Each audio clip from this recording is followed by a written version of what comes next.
welcome back to Snetterton here in Norfolk. It's the third race of the weekend, the final race of the first weekend of the GB4 Championship. You can see behind me the paddock here at Snetterton, a hive of activity, lots going on, with loads of other races going on as well as the GB4 Championship. And already we've seen two exciting races. First of all, Nicholas Taylor won the first race yesterday in the Fortec, and Alex Walker, who came second in that first race, he took the victory in this morning's second race. It's all different for this final race. The grid is reversed. Your commentator Lewis McGlade will explain that a little bit later. But first of all, I earlier on caught up with the man behind the GB4 Championship, former Formula One driver and the chief executive of MSV, Jonathan Palmer. Well, I'm now joined by the man behind the GB4 Championship alongside the GB3 Championship, Jonathan Palmer. A fantastic opportunity for people to get into motorsport. How did you come up with the GB4 Championship at such an affordable price point? Absolutely. I mean, these guys who are all racing here probably wouldn't be racing if it wasn't for this championship. And we all know motor racing is expensive, but to be able to drive a single-seater and a contemporary single-seater, budgets from, even that sounds a lot of money, about 120, 150,000 pounds for a season, is absolutely fantastic value. These Tatters cars are great machines. They've proven themselves so well over the last 5 years of international F4 in the various national championships, and they've got a lot more life in them yet, and we're really thrilled with the way the championship started and its potential for the future. And with the GB4 and GB3 Championship sort of living side by side, is the natural progression, I guess, if they impress in the GB4 Championship, is to progress up to the GB3 where they get, I believe, maybe 100 more horsepower? Absolutely. I mean, I've always been really committed to try and help young aspiring single-seater drivers get towards their goal of Formula One.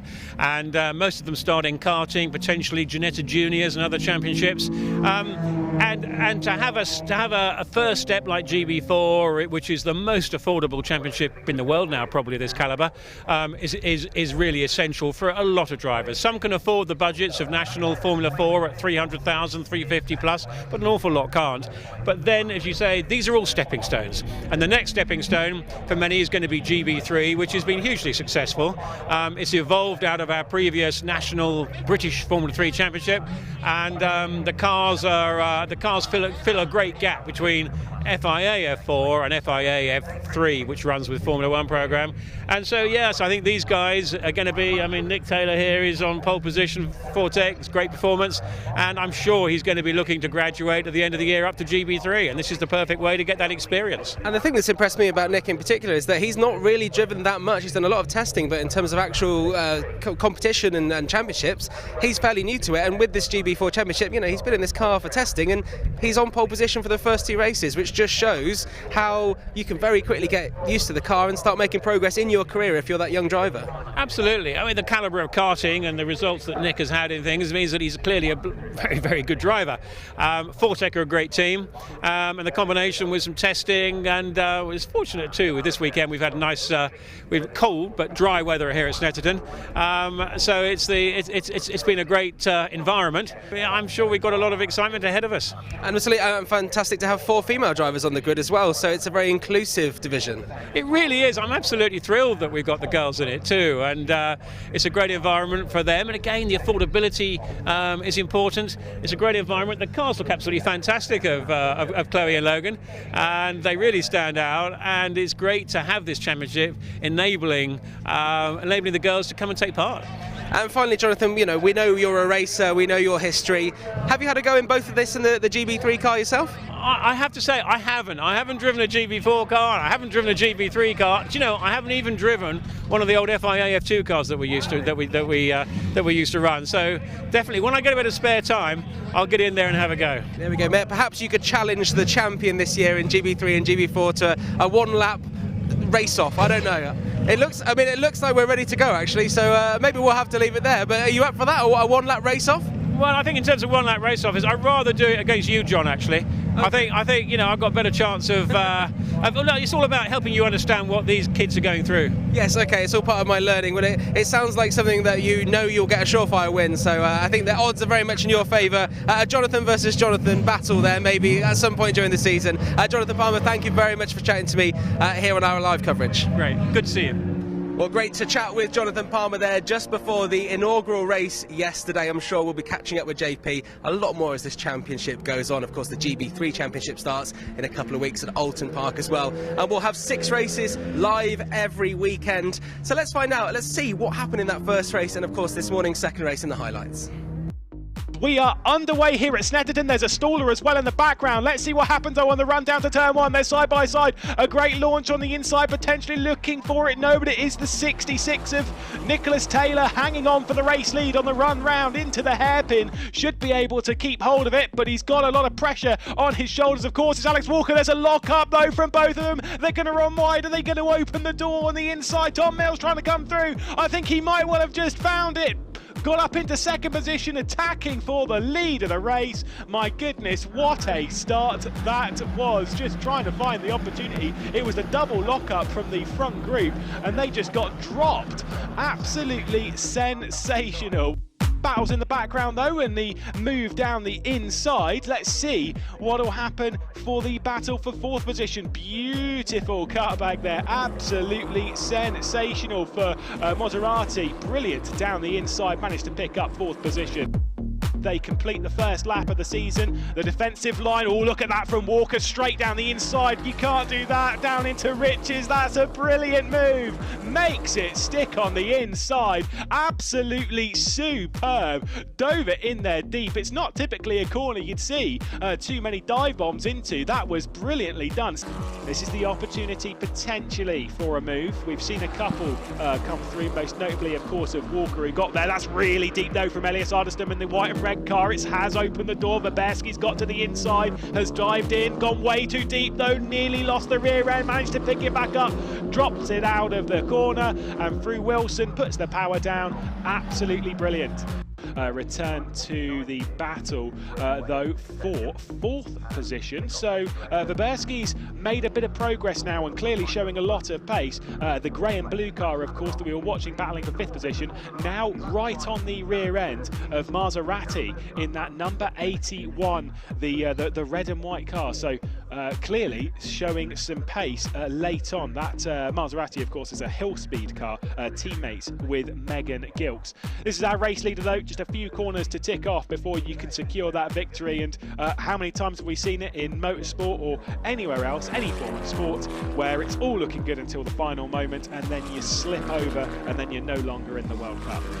You never know what's going to happen, so keep your eyes focused, balance it around the final couple of corners because they are difficult, break into Murray's as you have done, and the first ever race in the GB4 Championship here in 2022 is going to go to Fortec Motorsports and Nicholas Taylor. What a way to start the season. 2 pole positions, ticking off the first race win of the season as well. Absolutely fantastic, even despite that lockup coming down into the hairpin. That was a perfect drive, fastest lap to boot as well, just leading over the line Walker as well. Again, the questions would have been what would happen with Walker if there wasn't that issue down into the hairpin. That was a close drag race across the line from Vaberski, but it was Maserati who was able to hang on for that 4th spot.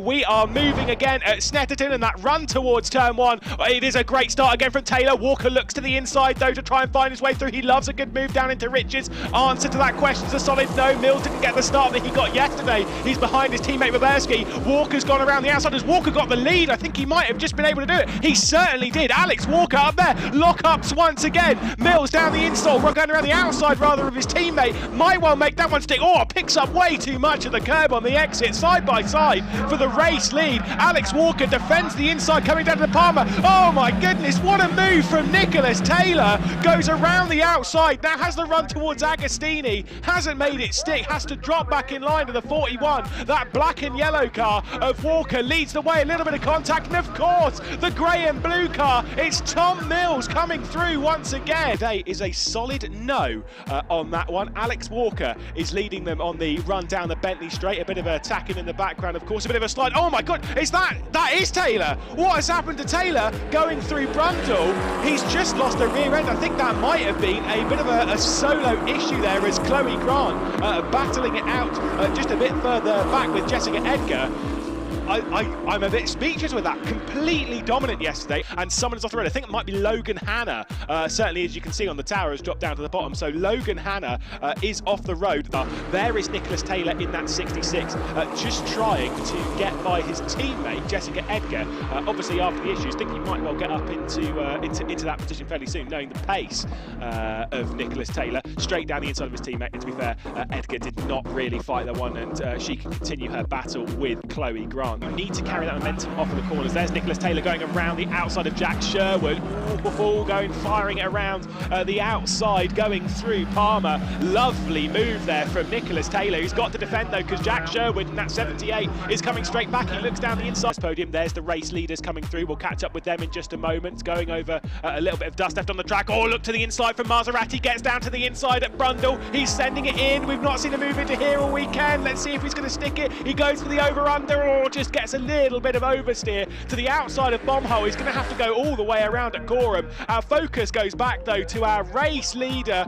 Second position was all it was good enough for Alex Walker yesterday. Today though, it is victory time. The number 41 of Elite Motorsports takes the win at Snetterton. Round number 2 of the GB4 Championship, partnered by the BRDC, just leading across the line. Tom Mills, who built on an absolutely showstopper at the moment, and look at that across the line, so close. I think it was Baberski just hanging on from Maserati. They were close yesterday. They were close. They were closer today.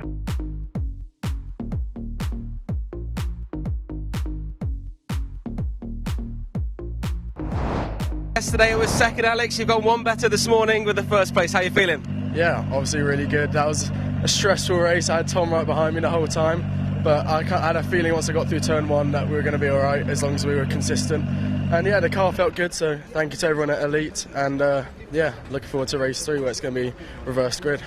Yeah, it's going to be very, very interesting. And for me, that start was just where it all began for you. A much better start than Nicholas on pole. And obviously, Nicholas dropping back now means that you are the championship leader after 2 races. It's only 2 races, but that must be pretty good for you to feel there. Yeah, obviously it's a great feeling. Hopefully we can carry it through to the rest of the season. But yeah, the start was really important. I worked really hard getting the tyres in on the formation lap, because we put new tyres on the left-hand side.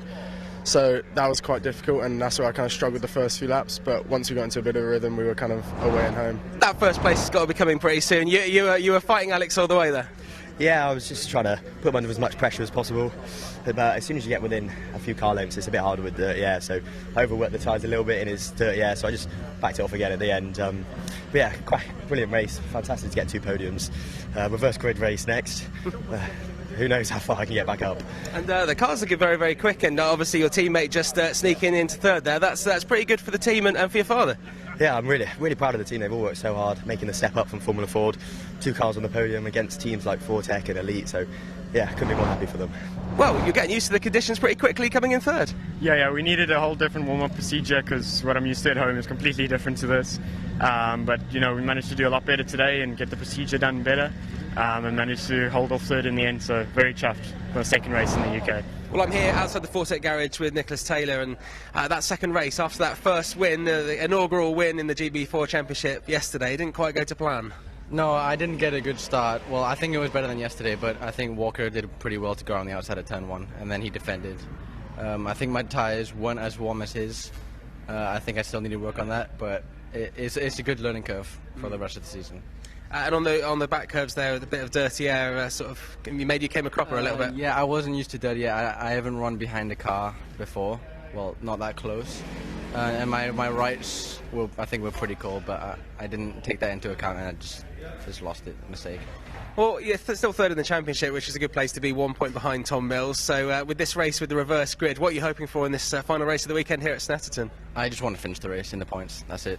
Just stay consistent. I mean, we've got a whole season ahead of us, so we'll see. Okay, thanks, Nick. The team's given me a really good car, so we'll see. Okay, well, you can give them a really good performance. Thanks, Nick. Thank you. Well, I'm here with Logan Hanna. What happened in that 2nd race?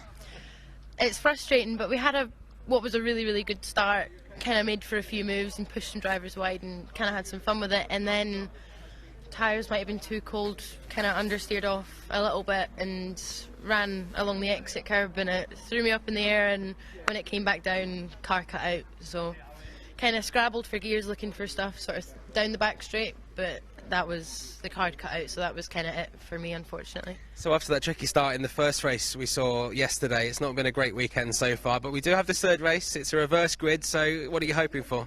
Well, we're starting third, so we ticked one box, we got off the line in the second race, so it's just making it past turn 7 this time. But again, building on that, and the car's there, we've now got a set of tyres that are a race less than everyone else, so we can push knowing that we do have the car and we do have the grip underneath us as well. Okay, thanks very much. Well, that was how the first 2 races went down, one yesterday, one this morning. A man who very, very nearly got that third place in that second race is Max Maserati. It was very, very close at the end there with Jared. Yeah, I'm gutted. It was, I think they told me like a tenth of a second over the line. It was so close. I was really hoping we were going to pull through there, but he did really well to hang on. That last lap was really, really good fun. So reverse grid race up next, and we'll see how it goes. But the team did a great job, and we made some setup changes from yesterday, and it really helped. So looking forward to seeing what we can do for the last one. But that's what we want to see, the fact you've raced over the line there is already epic that we've had that in a GB4 race, because it is so close and you can absolutely throw those cars around and just try and race hard. Well, yeah, because the aero isn't like there's not enough wing there to create too bad dirty air, so it means that we can follow. There is still a little bit, but you can follow each other in the corners enough and have enough of a slipstream that you can tow each other across the line like that, which is sort of old school Formula 4-esque, but in slicks and wings cars, which is so cool.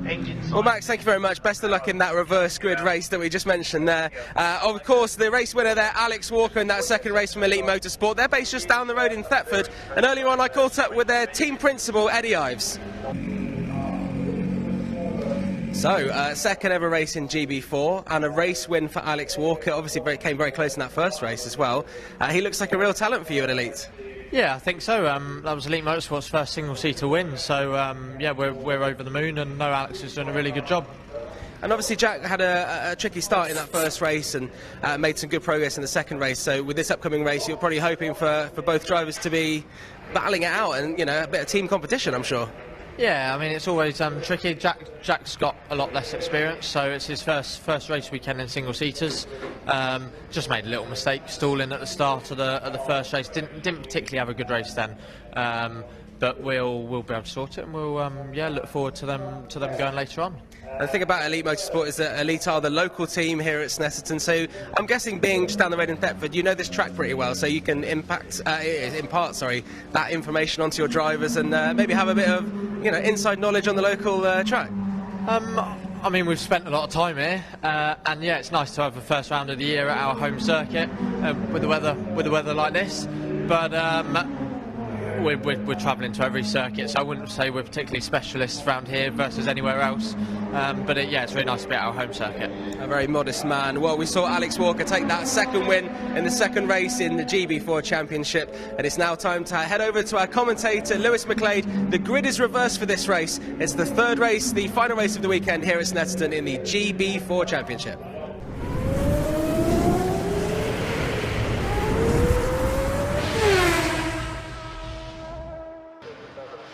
Cheers, John. Thankfully, we are here once again at Snetterton for more fantastic racing. What a race it was in round 2 of the championship. An absolutely brilliant fight that took us all the way up to the checkered flag. It's a brilliant racetrack, and it's one that's shown its overtaking potential. We know it time and time again. There's so many opportunities to pass around the 3-mile circuit, coming down to the Wilson hairpin, at the end of the Bentley Straight, coming down to Brundle. Of course, Agostini there in the first part of that second sector in the orange, that left-hand hairpin, a brilliant overtaking opportunity. Not seen anyone do it around the outside of the final corner at Corham and try and make it down the inside into Murray's, but I'm sure there might be someone feeling fairly brave through this third race. Of course, really important to note, this one is a reverse grid race. Just to completely clarify, as the drivers depart the pit lane and jump onto the grid, they'll go and do their formation app, and we'll talk about the grid order that they're in, but how they've reached reached these positions. It is Jessica Redger on that pole position because after the qualifying session, the fastest times from the qualifying session we did yesterday morning, it is a reverse grid from the fastest times of that. Not a reverse grid from finishing positions or anything like that. It is reversed from the qualifying result. With exceptions, it comes down to the 103% rule. If your time is above the 103% rule, then your time does not count. That is why it's not the likes of Christian Lester on that pole position. The pole time, that required time was a 51.9. Anything above a 51.9 was above the 103% rule and thus would not count towards the reverse grid, which means that Chloe Grant, unfortunately for the Graham Brunton Racing team, missed out by just a single tenth. She set a 52.048 and was not eligible for the reverse grid. Thankfully, we do also have all 12 of our runners on the grid. We were catching up with a couple of teams. I mean, you heard there as to what happened with Logan Hannah, about how she ran wide, was battling on the first lap of the second race, ran a little bit wide, and then the car basically just shut down for Megan Gilks. Her retirement was caused by debris being thrown up by a car that she was following, and it pierced the radiator. So unfortunately, she had to pull out of that race. So we only had the 10 finishers in the previous one. And also, there is plenty of points up for grabs, including points for gaining positions in this race. We'll talk a little bit more about that in a few moments' time as we can see them departing the grid and beginning the formation lap, and how critical it is to get heat into these tyres. I mean, the chat prior to the race, of course, with Taylor, where he was saying that he didn't get enough heat into those tyres. This is going to be a critical one. I think we should probably take a look at the grid order then for the days, or for the third race of this season. There is Nicholas Taylor in that number 66, despite obviously having the rise back up. Probably have gained a little bit of experience in that second race, but he'll have a little bit of work to do from the 10th position. You can see that Jessica Redger starts from pole position with Megan Gilks alongside, and she will look very quick knowing the pace that she's had this weekend. We've spoken about her qualifying troubles throughout. She'll start from second on the front row of the grid. Logan Hannah in third position alongside Elias Ardeston from the fourth position. Of course, the teammate of Fortec drivers. Maserati starts from fifth position with Mills, who has been fantastic on the race start. Started from fifth in race one, fourth in race two, and all the time got up into second position. Jack Sherwood had a fantastic qualifying session. Unfortunately, didn't really make the most of it after stalling on the race start. He'll roll from seventh position in this one. Waberski, how many battles have we seen between Waberski and the Maserati this weekend? I think we might well be in for even more. And then, of course, the front row of the previous two races, Alex Walker and Nicholas Taylor. They'll start from 9th and 10th in this one, courtesy of their fastest qualifying time. That drops them down to this point just ahead of Chloe Grant and Christian Lester, who will roll out the order. Once again, to speak then of the points that are up for grabs, typically it's 35 points for a race victory. However, in this third race, with it being a reverse grid, there are less points up for grabs. When we have more cars and such, it'll be the top 15 that score points in this race, as opposed to the top 20 typically in rounds 1 and 2. It's 20 points for a race victory instead of 35. 20, 17, 15, 13, 11, and then down ones all the way to 15th position. But there are points for gaining positions. That is the critical thing here. So if, for example, you are Nicholas Taylor, you are starting from 10th position, you get up to the race victory, you take the win, well, you get 20 points for winning the race, and you also get an extra 9 points because you gained 9 positions through the race. Fairly simple, quite hard to keep track of from my end, but we certainly will see what's going on. You can see obviously all of them departing the corner and just warming the tyres. Warming. That is going to be the talk of the day. It was down that section of track, Brundle into Nelson, where of course we saw that issue from Nicholas Taylor. I think he'll be not trying to make that one once more. You certainly wouldn't want to do it 2 races in a row. You go back to the team with a very sorry looking face.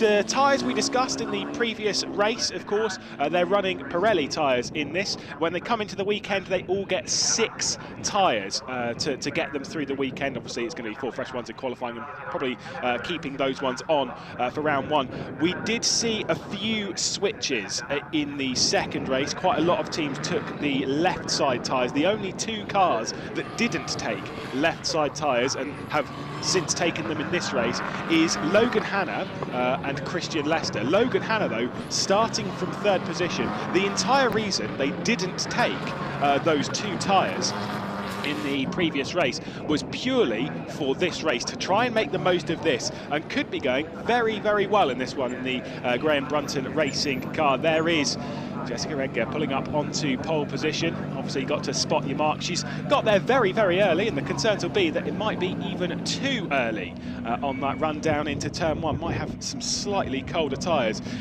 Considering the moves that we've seen throughout the day, going around the outside of the first corner, Riches watching out for lockups down into the Wilson hairpin. They all find their positions and they all get themselves ready for yet another race in the GB4 Championship. It's been a fantastic weekend of racing so far, and we're about to get underway for the 3rd round of the GB4 Championship, partnered by the BRDC. This could be an absolute thriller. Our first reverse grid, they are revving it up. Jessica Edgar closest to us in that number 17 on pole position. Megan Gilks alongside on that front row of the grid in the predominantly red car, the 64 in the background, that hill speed machine, they're underway. Gilks has got a much better start. Logan Hanna, though, through the middle. That start from Logan Hanna in that white and blue car might gift her a very nice position indeed. She clearly is alongside the 81, not able to make that one up, but it is Megan Gilks who's leading. Oh, Nicholas Taylor stalled on the start. He has not gone anywhere. Race win in race 1. Absolutely nothing in this. He is getting going, though, so it's going to be a long day. Oh, they're side by side off the corner, though. It's Elias Ardestam in that red and white car that's sat in 3rd spot, the 3rd one in that train, that's just trying to close up with those green highlights. That's made a decent amount of progress from the start, 5th to 3rd, as he's trying to attack the 2 hill speed cars. It is a hill speed at 1-2, as it's Maserati, I believe, who's made the most progress on that start. There's the dive down the inside, or it's rather Mills going around the outside of Elias Ardestam. Nearly got that one done at Agostini, but not quite so in that grey and blue car.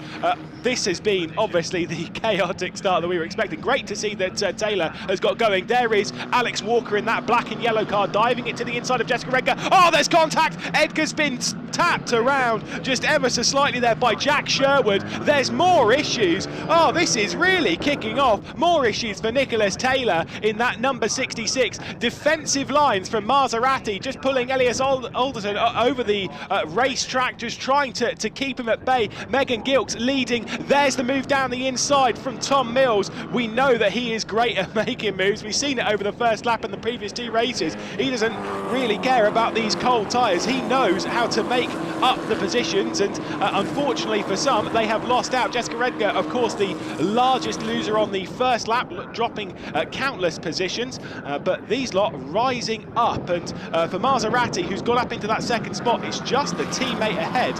What a start to this race for Hill Speed. 1 and 2 at the moment. We'll have to see if that will last. 16 minutes complete. We do expect these to be 10 lap races, so around 30 miles in length. There's the look to the inside from Baberski, or he's rather defending from Alex Walker in that number 41, black and yellow, trying to find a way past. He's had to make a few moves in the first couple of races.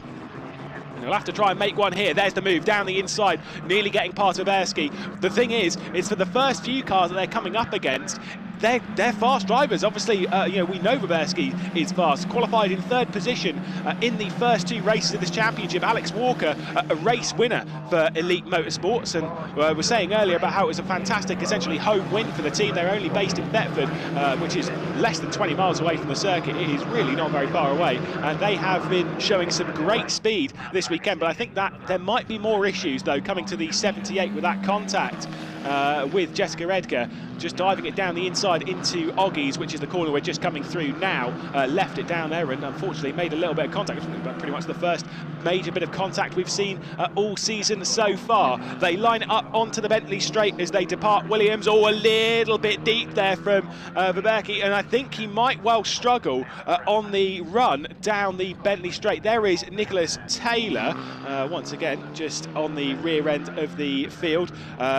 We'll keep an eye on his gap at the moment. He was 4 seconds behind Chloe Grant once they completed the previous lap. So a lot of progress to make, but still there could be plenty of time. Chloe Grant's clearly had some issues at the start of the race as well, because she's 10 seconds behind Leicester, who's in that 10th spot. Our race leader though, Megan Gilks, leads by a second over her teammate Maserati, who's in that second position. We'll see what the gap is though once we've crossed the lap for the second completed lap here at Snetterton.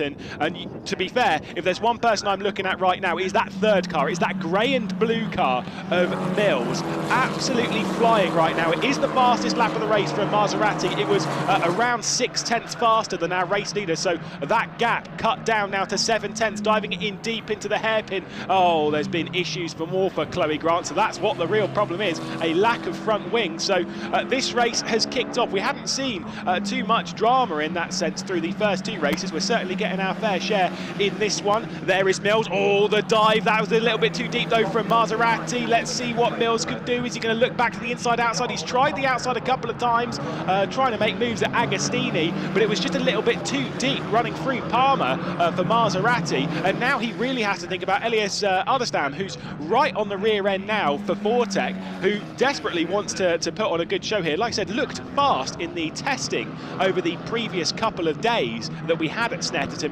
before going racing here, and has plenty of experience with racing, especially in racing cars and stuff. Back in Sweden, has done plenty of the Nordic championships and stuff, and definitely looks fast enough here. Someone has gone very wide at Williams, kicking up an awful lot of dust. There's the slight defensive ball trying to break the slipstream. Chloe Grant out of the car. I think she looked pretty fuming. Don't know exactly what's gone on there, but I mean, when your car's gone under over the front wing, clearly something has gone awry. Her teammate is still on the circuit of Logan Hanna, so she's still making up some progress. So there's still something on the table for the Graham Brunton racing team, who are currently running inside the top 5, I do believe.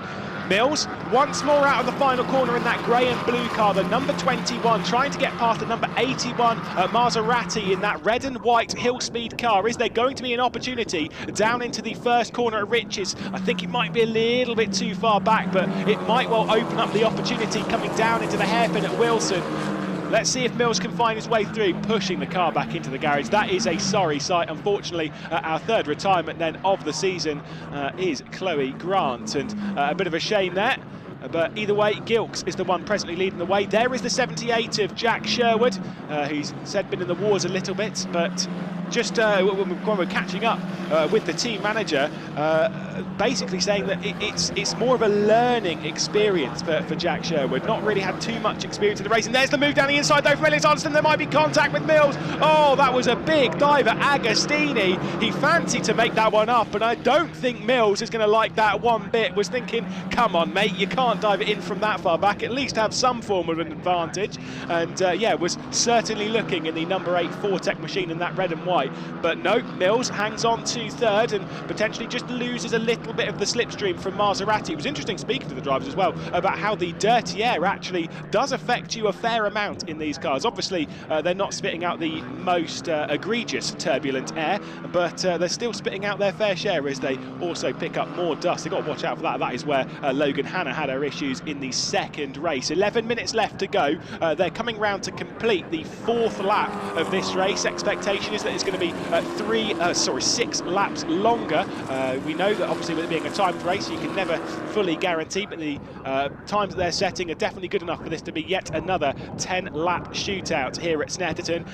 Elias Ardestam going for that sort of wide line. I've said it before in the previous race, it gives you a nice straight braking zone into that final corner. And look at the drive, he's got off. I think might be getting to the outside, coming into Riches would be Ardestam. Let's see, didn't get quite alongside enough though. Once again, Mills pulls it back over to the left-hand side in that grey and blue car. Ardestam nearly to the outside, trying to get his first podium of the season. Mills trying to get yet another one. Has been on the podium in the previous 2 races of the GB4 Championship. Oh, deep onto the brakes. Look at that. Just locking the rears a little bit, and might have an opportunity for Elias Ardestam. Just perfect understanding of how big his car is for Tom Mills there, judging that one to perfection and kind of risking maybe chopping the nose off of Elias Ardestam, the Swede. But there goes the move back to the inside. It's exactly as he did in the previous lap, down the inside of Agostini. That move is done. Fortec onto the podium, and Elias Ardestam, looking for his first championship podium, comes across the nose then of Mills, as Mills did on Ardestam in the previous couple of corners. And that number 8, the red and white car of Elias Ardestam, onto the podium at the moment. This has been perfect for Hillspeed, who are leading 1 and 2. That's 64 of Mega Gilks, the 81 of Maserati, leading 1 and 2 right now. Honestly, that is about as perfect as it could have got for them. The team typically based in Derbyshire, and they've come racing trying to get something special from the weekend. They've been denied a podium in the previous couple of races, not by much. 4th position for Maserati in the previous 2. Of course, the retirement from Mega Gilks after that radiator was punctured in the previous race. Doing very well to be running 1 and 2 at the moment. It's just, can it last that long? Mills is the one, like I said, making the progress. Our race winners in the season so far, Taylor has got past Christian Lester for the 10th position, currently running only a couple of positions, or a couple of seconds rather, off the rear end of Jessica Edgar, down in 10th position, so is closing in on that. At the moment, it is Gilks leading by 1.1 seconds, as we have 8 minutes and 20 seconds, 5 laps left to go here at Snetterton. Gilks leading from a teammate Maserati by a second, 1.6 back to Elias Ardestam. Then it is Tom Mills, about 1 second behind that. A further second back to Baberski, who's trying to make some progress. There is Logan Hanna, who's dropped down now into 8th position behind Jack Sherwood and Alex Walker, and has a fair way back to Jessica Edgar in 9th position. But I think she might even be a little bit worried about Alex Taylor, Nicholas Taylor, I'm getting my race winners mixed up there. Nicholas Taylor, who's running in 10th position. Obviously around 8 seconds back, but it's Nicholas Taylor who has the fastest lap of the race. It's a 52.004. You can see the two coming over the backer shot. These are the 2 Fortec Motorsports teammates, and they have switched. The first one, that number 66 now, that is Nicholas Taylor, so has got past his teammate, Jessica Edgar, so is up now into 9th position and has clear road ahead and catching around 3 seconds a lap based on the previous lap to Logan Hanna. So some progress being made by the red and white Fortec number 66 of Nicholas Taylor, and I mean, I think there's just disappointment in that car right now. He did say, though, the goal for the race was just to finish. There is Jessica Edgar. I've said before, you might recognise the Edgar name. It's becoming synonymous with at least junior Formula at the moment, courtesy of her brother, Johnny Edgar, who's doing fantastic stuff over in the FIA Formula 3, and she's now trying to make a big deal of things by putting on some good pace. She'd be disappointed to have started from pole position and have rolled back a few places, but regardless, I think can still be proud of the pace that's been shown off this weekend. They complete another lap here at Snetterton, 6 minutes left to go, and it is the fastest lap of the race from Gilks, instantly beaten by Elias Ardestam, who sets a 51.619. We know these times get faster as the session goes on. Elias Ardestam not particularly settling, let's go with that, for 3rd spot. Fancies these 2 hill speed cars running 1 and 2. That is a superb lap time. The gap is 1.2 seconds. The time gained from Elias Ardestam was 4 tenths on the previous lap to Maserati.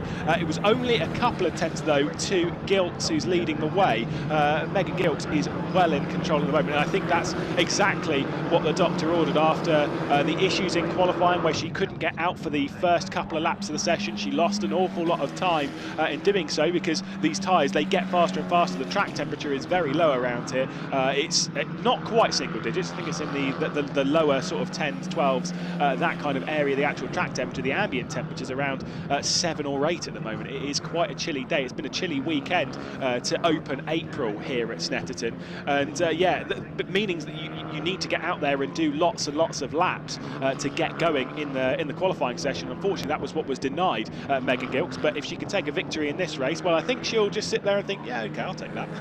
That'll be fine. I won't worry too much about that. We've got the 2 Kevin Mills Racing cars battling it out now. Tom Mills has put on a fantastic performance this weekend in the races. In qualifying was behind his teammate Roberski in both of the qualifying sessions. In the races has been ahead in both, with a couple of podiums for the Kevin Mills Racing car. It was a double podium for the team in the previous race. Of course, Tom Mills finishing in the 2nd position and Roberski finishing in that 3rd, and the 2 grey and blue cars will battle it out now for 4th position. There's your race leader, Megan Gilks, who sets a 51.8 this time, so a little bit slower, and quite a bit slower, from Elias Ardeston, who's closed in even more after setting that fast lap. Saw that one pop up. There's the deep drive into the Wilson hairpin. There is Elias Ardeston in the number 8 white and red car that is closing of the Fortec Motorsports. That is a superb lap time, obviously beaten then by Alex Taylor in the, I've done it again, Nicholas Taylor in the 66, the Fortec Motorsports car that has plenty of clean air, but is closing in on Logan Hanna now. That was another around 2.5 to 3 seconds is closed on Logan Hanna, so that gap for the 8th position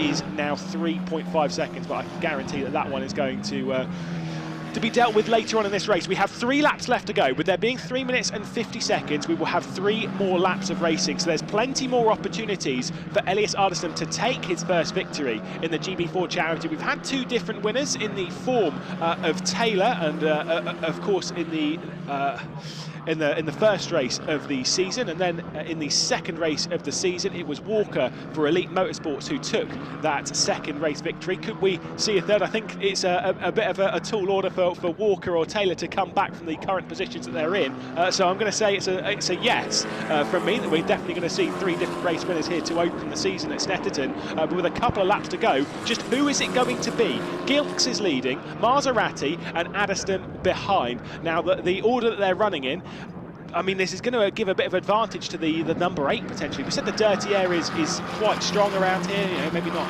too extreme. I think some of the drivers are dealing with the cold conditions in the start of the race, that being more of the issue rather than potentially the dirty air, but it does have a substantial effect. That's why we see an awful lot of this slipstream. Gilks leading in that 64, her teammate directly behind in the 81 Maserati, then Ardeston running round the first corner at Riches, and the opportunities, at this point, it's easy to think, no, I've got so many opportunities. I've got so many opportunities over the next 2 laps that I've got to find a way through. That sometimes isn't how it goes.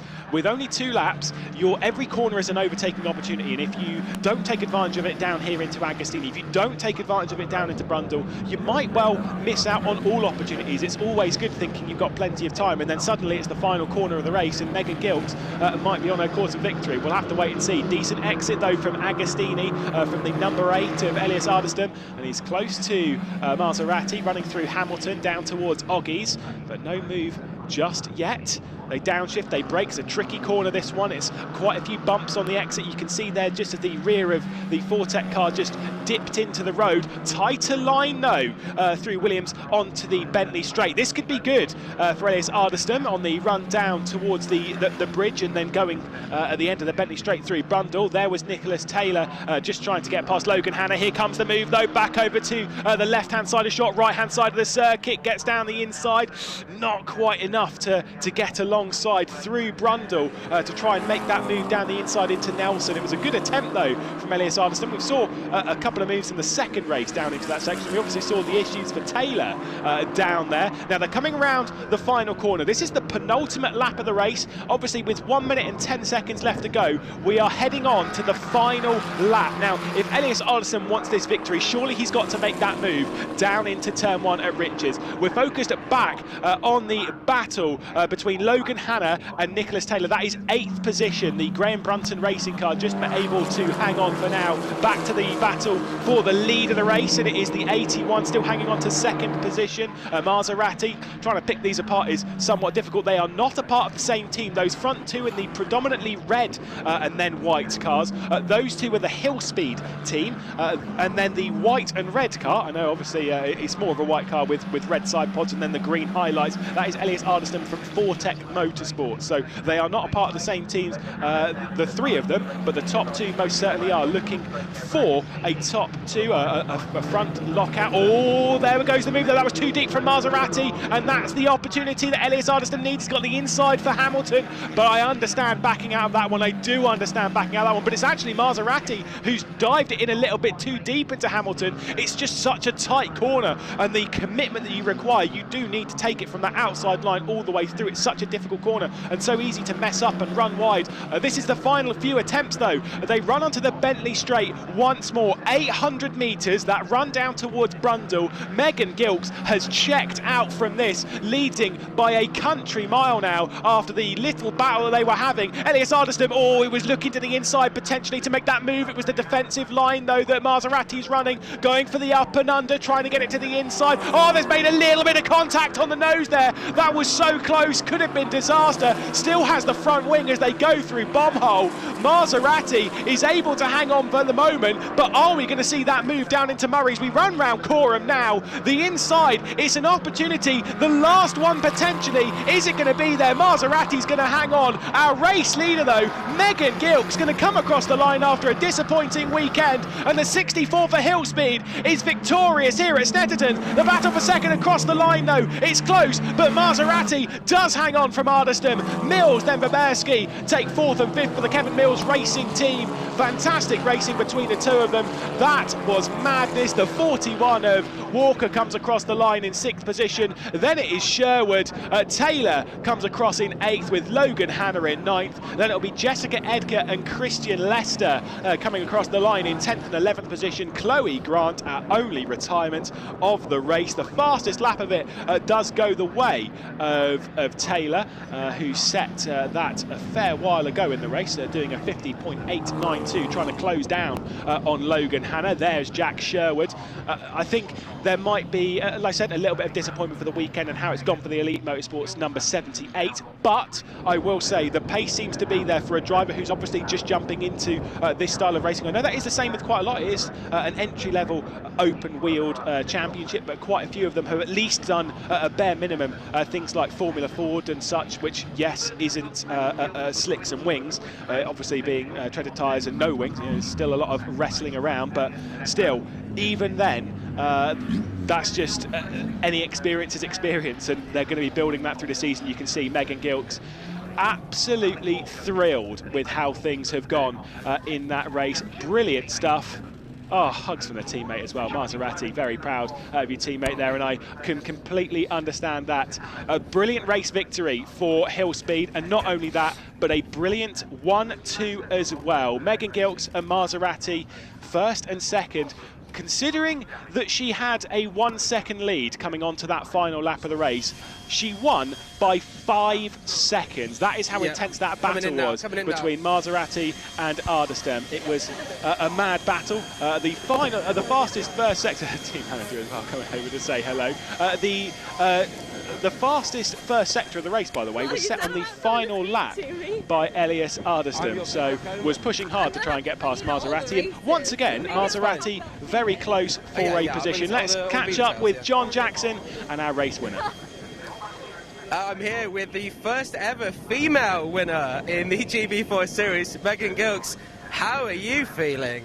Absolutely fantastic. I mean, the start of the weekend didn't go quite to plan. I could not have envisaged a better race than that. I'm absolutely over the moon and so happy to have, been the first female winner in a GB4 race.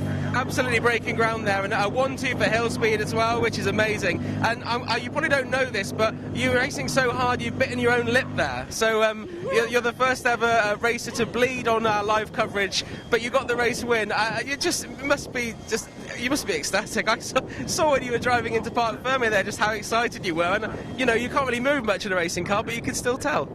Yeah, I'm absolutely over the moon, and Hillspeed did a fantastic job. Both cars 1-2 finish. Can't thank the team enough for getting everything back together after the somewhat disappointing second race, and to bring back a win in the third race. It's been a weekend of highs and lows, but boy am I enjoying the highs. Well, I'm going to let you go and enjoy more highs on the podium in just a second. Megan Gilks, well done, the first ever female winner on the GB4 Championship. B for tails on me, okay? Oh, thanks. All right, let's find her teammate here. We'll come round.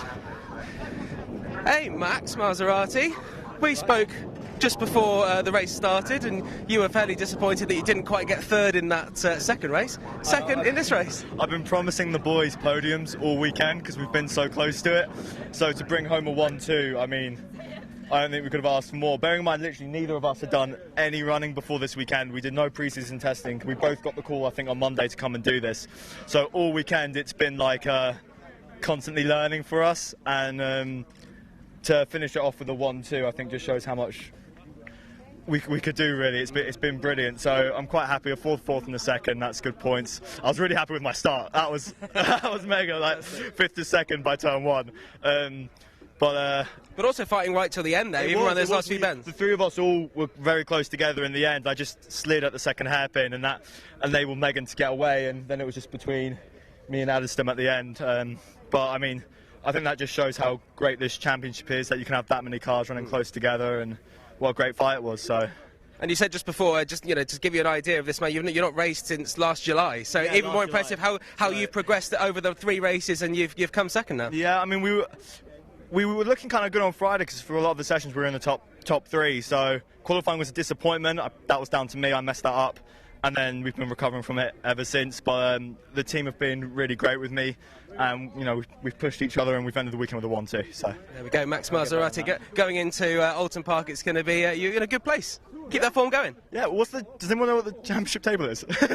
Well, Lewis McGlade, our commentator, will confirm that in just a second. But you probably won't see that because you'll be celebrating on the podium. But we'll come back to you, Max. Right. Well done. Let's find the 3rd place driver here, the first ever Swede.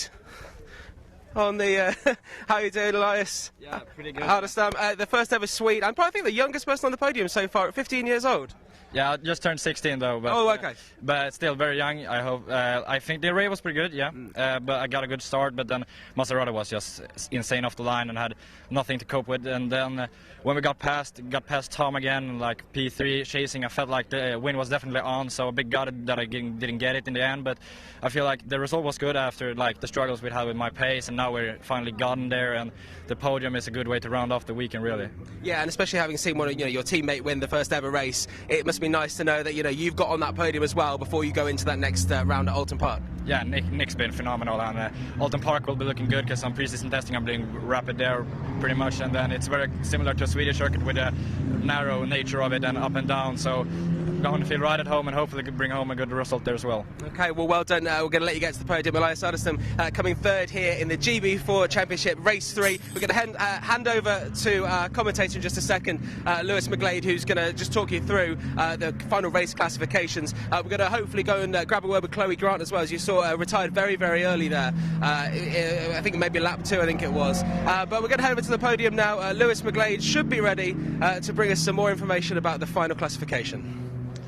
Cheers, John. I mean, fantastic to catch up with our drivers after a fantastic race. But I've got to say, Richard Olorenshaw might be very, very happy with that. He's got to be, surely, after a 1-2 for the team. You can see it there, number 1 and number 2, 64 and 81. Megan Gilks and Maserati, 1 and 2 in the race. Brilliant performance for the Hill Speed team. Elias Addiston on that podium.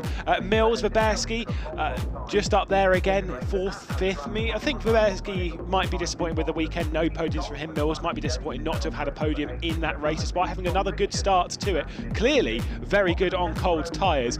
Walker, our race winner from round 2, finished in 6th position. Then it was Jack Sherwood in 7th, and then Nicholas Taylor in the 8th position. Of course, again, race winner in the first race of the season. Had a disappointing in round 2, and then I don't think I'll be particularly pleased with how round 3 went. Logan Hanna and Jessica Edgar round out the top 10. The final 2 positions, of course, being Christian Lester, our final classified driver, and then Chloe Grant retiring from the race. The fastest lap did go to Taylor as well, as we said, whilst he was trying to charge to go and close in on Logan Hanna. You can see they're all having a nice little chat. We do like it when our drivers have a good bit of banter after the race, enjoy talking to each other, enjoy racing with each other. You know, with friendship comes rivalry, and obviously all of them are competitors on the grid, and they've put on a great display this afternoon. And to be fair, throughout the weekend, the 3 races we've had great shows in each, all for very differing reasons. There is Elias Ardestem being brought onto the podium by Chris Buxton for a fantastic 3rd place finish. And then, of course, it'll be the 2 hill speed drivers. Max Maserati will be the next one to jump onto the podium. We said before with the champagne, it is alcohol-free, of course, naturally based on how things are. But they haven't sprayed champagne this weekend. Obviously, you don't want to get your overalls too wet when you've got to need them. You need to use them the next day. Then, congratulations, jumping onto the podium. It is Megan Gilks, race winner in round 3 of the GB4 Championship, partnered by the BRDC. We'll see if there's going to be any champagne. I'm desperate to see it, so we'll keep our fingers crossed. I think it would be the wise call probably not to. Obviously, all of them handed trophies, which they will treasure, because of course it's a groundbreaking moment in the world of junior formula in motorsport. The GB4 Championship, designed to be a gateway into GB3 and into higher formula after that, and obviously potentially even for some the starting point for a road all the way up to the likes of Formula 1. All onto the top step of the podium. And congratulations to all 3 of them. A very well-deserved podium there. And Megan Gilks, the first female driver to win in GB4. We've got Chloe Grant, though, and John Jackson is with her. Well, I'm here with Chloe Grant from Graham Brunton Racing what's the name of the full team? I always get it wrong. Graham Brunton Racing, partnered with Laser Tools. Laser Tools, that's it. Not a very good race for you. No, unfortunately, I think I just got a bit too confident doing an overtake. I take the blame for it. I just got too cocky in a gap that didn't really exist, and unfortunately I came up with damage, so I couldn't continue the race, but you live and you learn. Yeah, but it's good to see Wheel to Wheel Racing with a good friend of yours, Jessica Edgar. Yes. Yeah, it was. It was completely my fault, you know. I will obviously want to apologise to Jess, because I don't know if I've caused her damage or anything, or if I made her lose any time there. But yeah, I think it was fun until that happened. Well, look, you've had a good weekend until then, so we'll have a more positive weekend at Alton Park, I'm sure. Okay, Chloe Grant, thank you very much for chatting to me. Best of luck in the next round. We did try and speak to Nicholas Taylor from Fortec. He was very, very upset after that start where he stalled. We're going to try and chat with him at some point soon, but if not, we'll chat to him at Alton Park maybe when he's calmed down. But Lewis McLeod is now going to round up an excellent, amazing weekend, the first ever weekend of the GB4 Championship here at Snetterton. It really has been absolutely fantastic from start to finish. Round 1 of the season was underway in slightly warmer conditions than it was this morning, and it was Nicholas Taylor leading the field from pole position. Alex Walker was attacking in the background, but it was, to be honest, more so about Mills, who was really on fire at the start of the race. Lock-ups from the top 2 down into the hairpin would allow Mills the opportunity to go from 5th up to potentially even attacking for the race lead. Did pick off Alex Walker in that move, and then was eyeing up a potential one coming down into Palmer, and then maybe even Agostini if the opportunity was there. The first racing laps that we've had in the GB4 Championship. Very enthralling starts to the season here at Snetterton. There was the defensive move from the number 66 Taylor whilst he was just trying to hang on. Those weren't the only battles though. Of course, back in the field, Maserati and Verbersky, these two would battle it out quite a few times this weekend. Maserati coming out on top top for 4th position at that point, and Baberski was struggling for speed at the start of the race. Brilliant move from Alex Walker straight down the inside of Tom Mills. Wet red brilliantly by Mills, by the way, just to leave enough room. It does take 2 to tango, and in that sense Mills just dropping off of that 3rd position in the grey and blue car just there. But obviously the weekend would get better for him. For 41 of Alex Walker, 2nd position in this race seemed like it might have been all that could be achieved. The move back up the field from Baberski, getting down the inside of Elias Adestam, down into the hairpin, just trying to make some progress after a fairly poor start to the race. Didn't quite have the tyres up to temperature, and said that he was struggling with them a little bit later on, but with a fair gap up ahead, he'd have to work to go and close on Maserati. Our race winner, though, in the 1st round of the season was Nicholas Taylor, dominant from start to finish. He wasn't being able to court from Alex Walker behind. 3.2 seconds that gap would be as they crossed the line to finish the 1st race, and it was Fortek on top in the 1st one. The battle behind, though, between Baberski and Maserati was incredibly close across the line, just 1/10 separating the pair of them to finish that 1st race of the season. Taylor, Walker and then Mills, your podium to round out the 1st one of the season. Then Maserati, Baberski, Adestam and then Gilks would come across the line with Jack Sherwood after a poor start, a stall realistically on that start. He was creeping forward before the race had begun.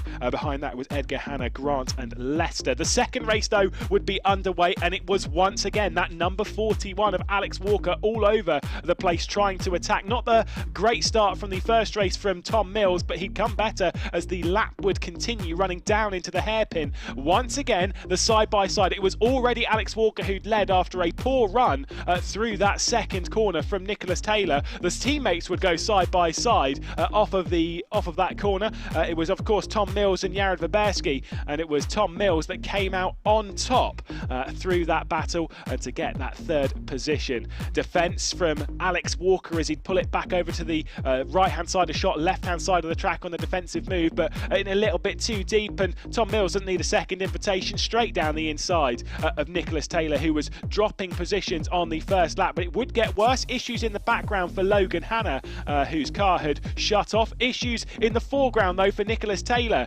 who was struggling with cold tyres, was struggling with the dirty air, dropped the rear end coming through Brundle, would be able to rejoin the racetrack, but not quite the display that we saw from him in that 1st round, where he was so dominant here at Snetterton. Would have a lot of work to do, and considering he hasn't had too much racing experience in the last couple of years, this would be very important. There is Logan Hannah. She went up and over the curb on the exit onto the Bentley straight, and unfortunately the car just shut off at that point.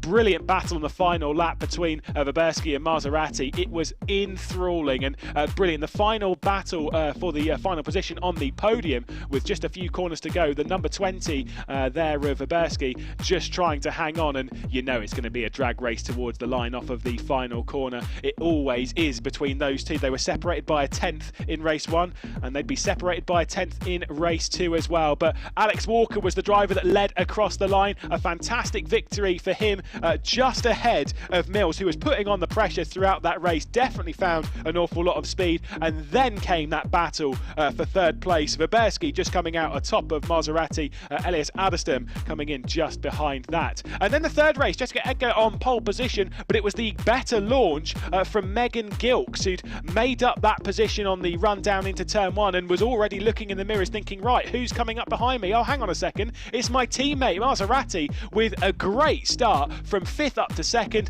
That cannot be said, though, for Nicholas Taylor, who stalled on the start, struggled to get it back going again, did end up moving, though, and was able to return to the race, but had a lot of work to do. There was 3 wide off of the hairpin on the 1st lap as Elias Adestam was trying to wrestle one of those podium positions off of the Hill Speed team, and Nicholas Taylor was right at the back of the field, but already setting incredible lap times, trying to close down on the entire group up ahead. For the Elite Motorsports team, after a great victory in the previous race, the local team not going so well this time, but Tom Mills going on the attack already and going around the outside of Elias Adestam. He was trying to get onto the podium to get a 3rd consecutive podium with the GB4 Championship. Unfortunately not able to do it right here, but there were issues in the background as well as contact between Jack Sherwood, who dove down the inside trying to follow his teammate into Oggies, making contact contact just a little bit there with Jessica Edgar, and then more issues for Nicholas Taylor, off in a solo issue down into Agostini. And whilst this was all going on, Chloe Grant had a bit of a problem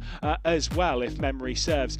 But it was Megan Gilks leading fairly comfortably on the first lap from her teammate, but the dive down the inside of Elias Ardestam, it was Tom Mills trying to grab that podium, and certainly did so, coming through Brundle down into Nelson. And then it was all about Logan Hanna, who'd dropped back on the start, has two fresher tyres than the rest of her competitors around here. I'm wondering if that was going to work into any progress for her. Unfortunately though, for her teammate at Graham Brunton Racing, it wasn't so great for Chloe Grant. Out of the race, no front wing after a little bit of contact.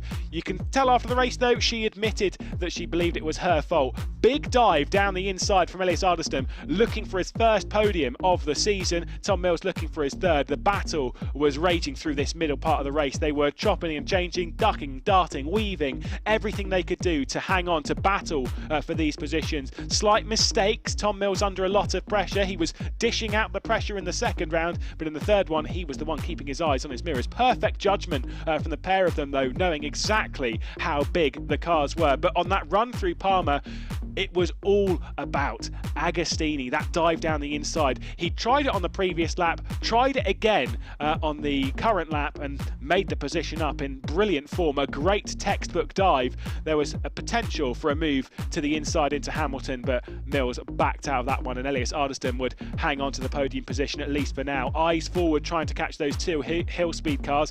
Ardestam was able to catch up. Mills had lost a bit of speed by this point, and Ardestam was trying to grab that podium position, or the second place position rather, off of Max Maserati on the penultimate lap, on the final lap. Every opportunity disappearing. This was the best one. A bit of a mistake from Maserati would drop him a bit wide at Agostini, would leave Elias Ardestam down the inside into Hamilton, and he did not fancy it. Too tight of an entry into that corner. A very difficult one, very fast left-hander, and the 81 would prevail, and Hill Speed would be hanging on. The battle would continue though. Contact coming out of Nelson, just chopping off the nose. I don't even think Elias Ardestam would have even known about that slight bit of contact on the front end. Across the line, Megan Gilks was the victor in that race, and the first female winner in the GB4 Championship. We'll head back down to John Jackson for another interview.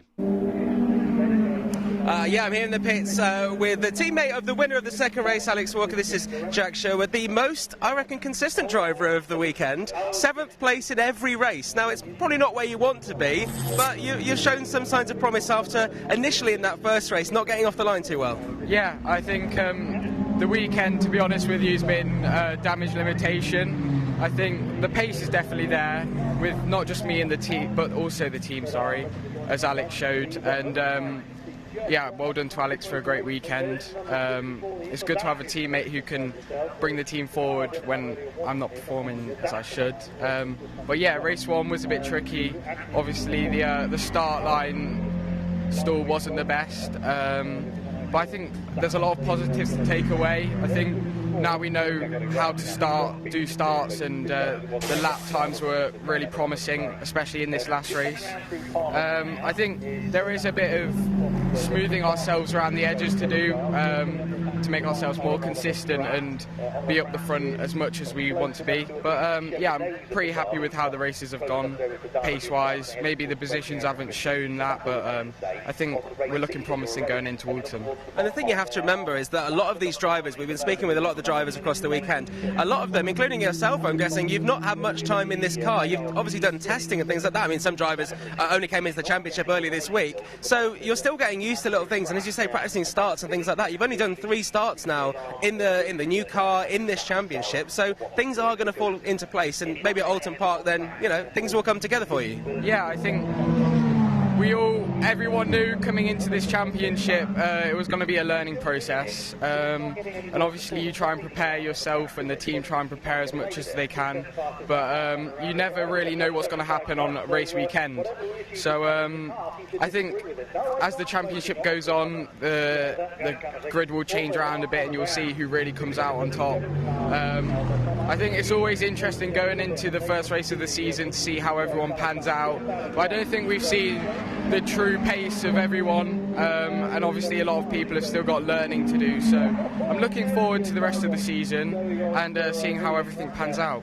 Yeah, well, perfect. I mean, like, it's been a decent weekend for the team, though, hasn't it? Let's face it. You know, you had that maiden win for your teammate there, and some consistent performances. Obviously, you are the local team. We talked to the team principal Ed earlier, and you've got to go a bit further to Alton Park in a couple of weeks, but that should be all right, right? Yeah. I'm really looking forward to Alton. It's a great track, and I've done a few days there, and I love the track. It's a nice place as well, Cheshire. And yeah, for the team it's been a great weekend. They've not really put a foot wrong, and Alex, obviously his wins and just the way he's gone about this weekend's really good. It's great to have a teammate like him to learn off.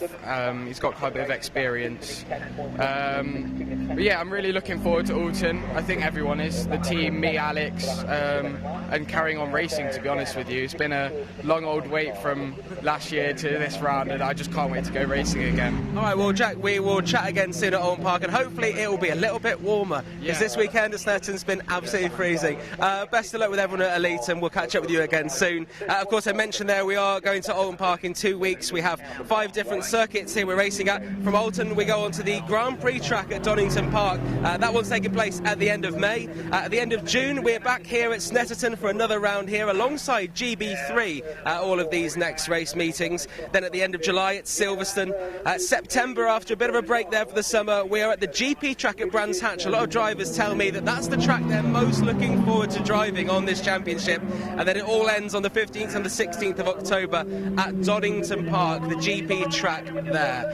So you can get tickets and find out all the information about GB4 and, of course, the sister series GB3, which gets underway next in 2 weeks, at Alton Park alongside GB4. All the ticket information, all the photos, all the videos from this weekend's racing you can find on the GB4 website. Make sure you follow GB4 on social media as well.